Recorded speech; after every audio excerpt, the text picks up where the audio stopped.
Hello, my name is Dylan. I'm a co-founder of Friedhats Coffee in Amsterdam, and this is my roastery.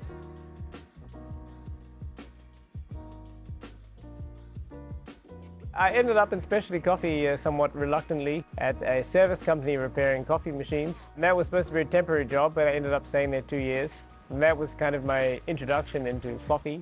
And then moved to Amsterdam, where I met Lex, who had a cafe at the time. I worked there as a barista, and we worked there for 2 years before it was shut down due to permit issues. Once it was closed, Lex and I decided to carry on. We wanted to start something, so we decided to open a roastery. So that was 2016 that we started Friedhats. Actually, there wasn't a lot of vision in the beginning. We kind of wrote down we wanted to have fun and we liked nice coffees. I think we're successful because we're doing what we love and we try not to compromise. It's a bit of luck also, for sure.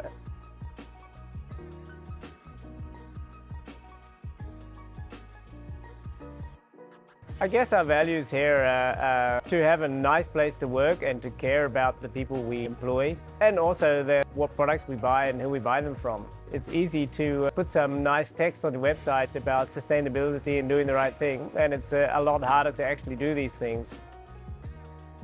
I would say we're pretty realistic in our approach, and that means that we're not selling something we don't stand behind and we don't say things that we don't mean.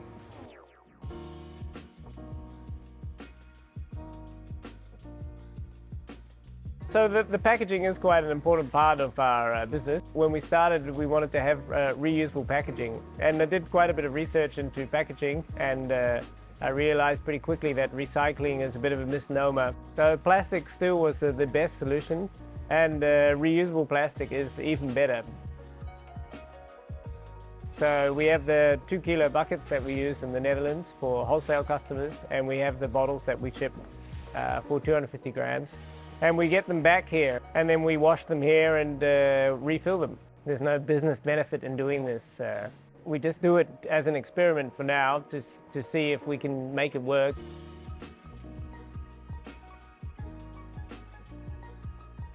We were looking for a packing machine because before this we were packing by hand. You need 1 scale per person, so you need a lot of equipment and space to do all this. So we were a bit slow actually. We probably could have had a packaging machine a bit earlier in our timeline.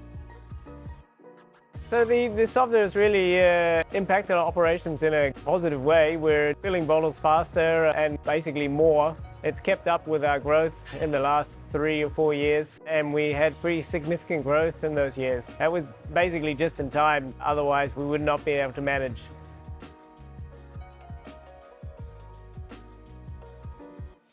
We worked with SOVDA to design a custom chute that would fit with the bottles and also allowed for a nice angle to fill the bottle, so you don't have to have an awkward hand position. So we can basically calibrate the machine to the bean types that we have, because we have a lot of different types of coffee, from like a washed Ethiopian to a natural Colombia, or even a Pacamara variety, which is a lot lighter.